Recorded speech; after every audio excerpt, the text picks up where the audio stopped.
Hello, my dear viewers. Welcome back to Rogue Robot Reviews. Now, I'm sure you could already tell from just reading the title, but this is not going to be like your typical robot review like what we've been doing for a while here. Instead, I'm doing something a bit different. Since we're going to be starting a new season of Rogue Robot Reviews sometime soon, I decided to set up this sort of conglomeration / introduction type video, where I establish what this series is actually supposed to be, and who these characters are that we're going to be covering in it. So in case you didn't know yet, Rogue Robot Reviews, or RRR, has been the brainchild of my channel for a good few years now, but its origins go way further back. You see, ever since I was a child, I've adored the Pixar movie WALL-E. I mean, who doesn't? Dorks, those are who. From the charming characters, to the fascinating storytelling, to the breathtaking animation, to the deep themes, it's an absolute masterclass from Pixar. And my favorite sequence in the entire film has always been the repair ward segment. Just getting to witness all of these different, odd, dysfunctional robots making their great escape from what is essentially a robot hospital / mental ward, thanks to their new friend WALL-E setting them free, is simply a ton of fun. These reject bots are such a great addition to the movie, being emblematic of just how many lives WALL-E has been able to affect incidentally, and would later go on to help out during the climax, along with our little cleaning buddy, Mo. Pixar knew just how to utilize them properly within the confines of the story, as an unorganized ragtag cluster of supportive, goofball fugitives who are constantly on the run, while still leaving me wanting to see more of them in the future somehow. And I know I'm not the only one who thinks that way. I would constantly rewatch their scenes, closely analyze each of the robots' quirks and personalities, and around when I started high school, something within me had just awakened and clicked. I became to these robots what basically a crazy old lady is to her cats. I developed an even bigger obsession with them than what I had before. I would constantly try to learn more about their basis or their jobs. I would look at all kinds of fan art featuring them, as well as creating some of my own. Imagine all kinds of fan fiction with them, and so on. I became so deeply attached to this horde of goofy misfits that they became an integral cornerstone of my own personality and my online presence. Despite ultimately just being a bunch of comedic reliefs and extras, they're like a fictional family to me, in the same way as how the Muppets or the Dunder Mifflin Paper Company crew feel like a family. Heck, I've probably thought more about this specific selection of obscure characters more than hardly anybody else on the planet probably. I just would not feel whole without my beloved rogue robots. I feel like all my kids grew up and then they married each other. It's every parent's dream. It also helps that I'm constantly discovering new things about these characters. Like, I've gone all these years watching the movie's end credits, and I kid you not once did I ever notice that these umbrellas here are in fact Brella units. How did I not catch that before? Or how about the fact that the spray bot is in fact in the Bernie short film? There you can see the top of his arm in the far background.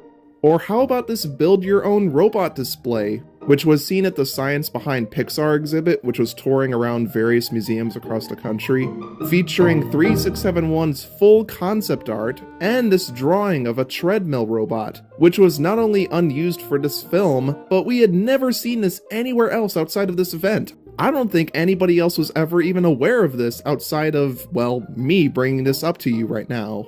And keep in mind, this is all stuff that I'm finding out about after I've made full-length videos discussing each of these characters respectively. And that leads us to this series. My goal with it has always been to share with you the love I feel for these characters, informing you of fun trivia around them, and maybe even encouraging others to gain a new interest in them.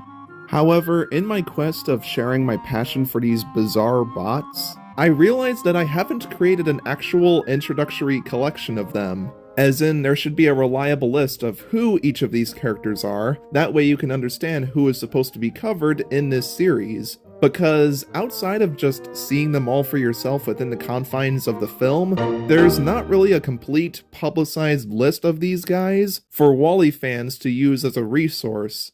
There is the WALL-E character page on the Pixar wiki, but not every character is actually listed in there, and the information provided can sometimes be unsubstantial or even inaccurate. Admittedly, I did make a ranking video showcasing all these guys back in 2021, but it's now unlisted and for good reason. It was done in a style reminiscent of the videos made by someone who I do not want to speak the name of. Plus, a lot of the descriptions I used, the general production quality, and my rankings of them are really outdated. And for whatever godforsaken reason, I included Bernie and Supplier in the list? What? I don't know what I was thinking. So instead of that crap, let's use this video as a baseline of official information, with some additions made for my own observations and interpretations of the characters. And look, I know that this video is not the review of Purdy or whoever that you were wanting it to be about, but I do believe it's necessary. This is not a ranking or anything, however, and it's certainly not the end of the series. The series will continue on as normal after this. This is just a refresher to help people keep on track. And now, with all that context and background out of the way, let's dig into what the Rogue Robots are, both as a whole and individually. First though, and it must be asked, what exactly is the criteria for being a rogue robot?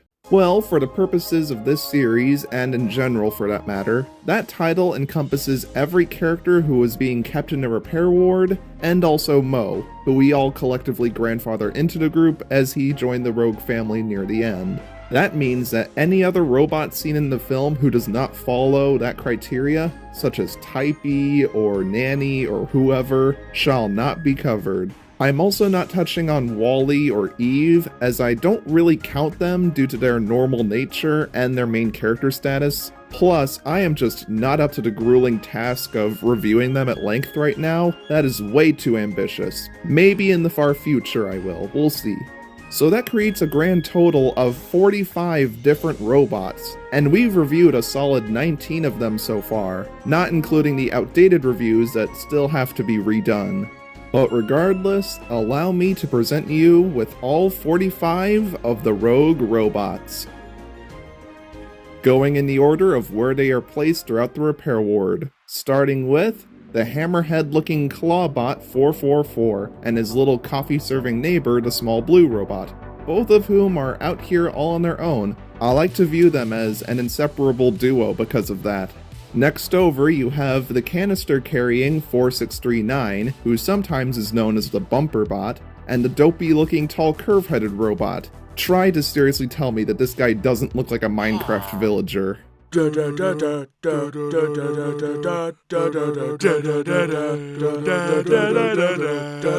Villager news. We have the one who smacks himself with a tray, known as FMAD, we'll talk about that name at a later date, and the hyperactive, lanky-armed, small red robot, who runs around super fast like Hammy from Over the Hedge. Less claw, more pad. Oh, okay. That hurt. Now in the center, we have the gritty clawbot, Grabby, who looks like he's constantly agape. The massage bot, Hands, who has the attitude of a honey badger on cocaine. He's a fan favorite for obvious reasons.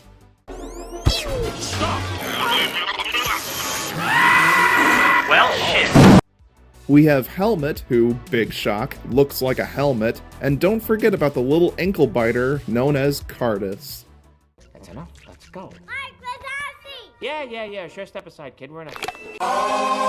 Over here, we have Birdie, the golf bot, the constantly trembling butt monkey of the group, the big red robot, and 3142.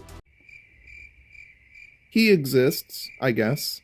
At the end of the lineup is the big orange cargo bot, 947, complete with his teleporting box.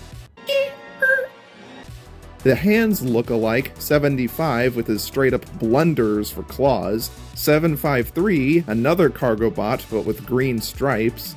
and a long-necked robot who, with a neck like that, could probably play the role of a sauropod in the next Jurassic movie. Either that or Top Hat from Tugs. Oh, I say hello! Moving back down to the opposite side of the repair ward now, we start again with a Mo lookalike, the Polisher robot, who feels like the baby of the group. It's just a baby! He's also the same model as that robot that Wally banged into earlier in the film.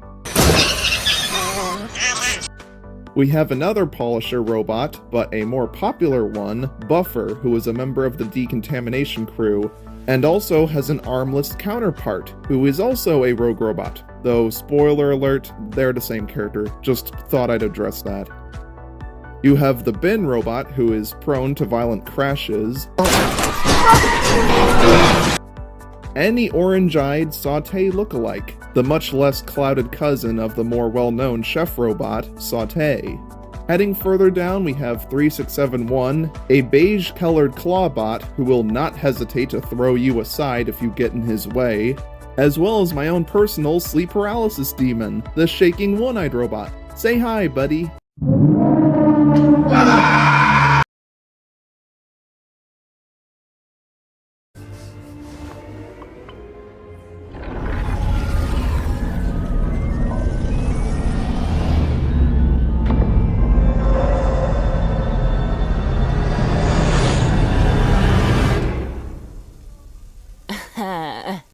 There's the Towel Robot, who strangely lacks a face, and 4341, who has possibly the biggest forehead you've probably ever seen, Refrigerator Robot. In the area where our main character is being kept, we have one of my favorites, the silly Maroon Robot with a life preserver ring stuck around their neck, the seemingly very proper and judgmental Defib lookalike, who looks more like 75 than they do Defib, honestly. Two more fan favorites known as the Sneezy Vacuum and the paint-spewing Van Gogh. Lots can be said about these fellas. Hello? Hello? Can you help me? Me help you? And the little battery box, Power. Where is he? He's so small that I don't see him. Oh, there he is. After that, we have the tall gray robot, the NPC of the crew. I literally have no idea what this guy is even supposed to do.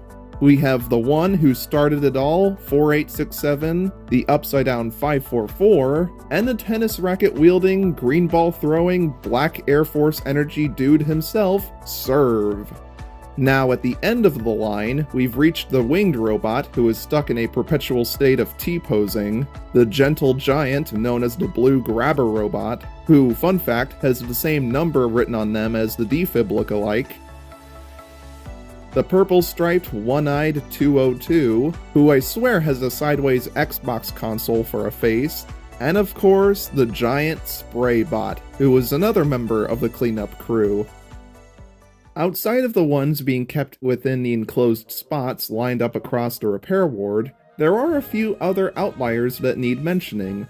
Within the diagnostics room, where the robots get properly examined and fixed, lie Defib and Brella, two more of the main reject bots, one of which has a malfunction that makes them a major safety hazard, while the other has the tendencies of springing up and getting all stiff like a certain male body part. If you know, you know.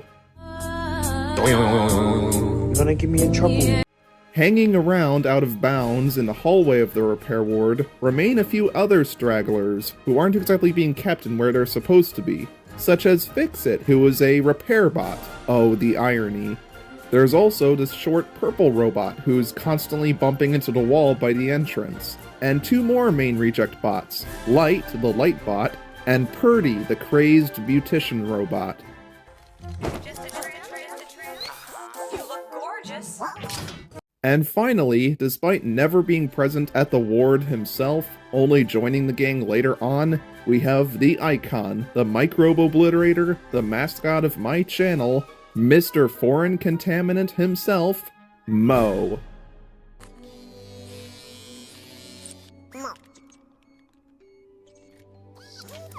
And that is everyone.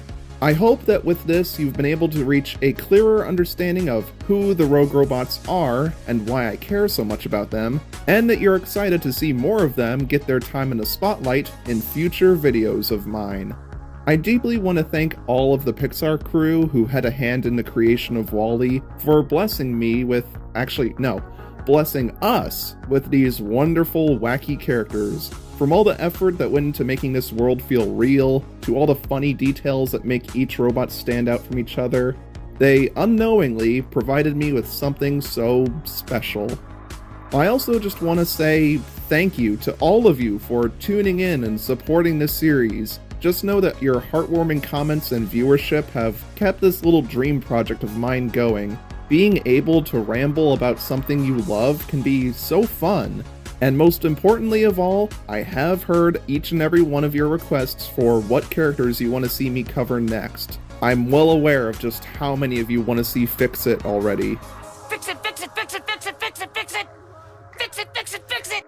Don't worry, they'll all get their chance eventually. I don't want to rush through this, you know? It's best to take every step one robot at a time. And with that, I'll see you all in my next Rogue Robot review, which will be my very next video, don't worry. Bye!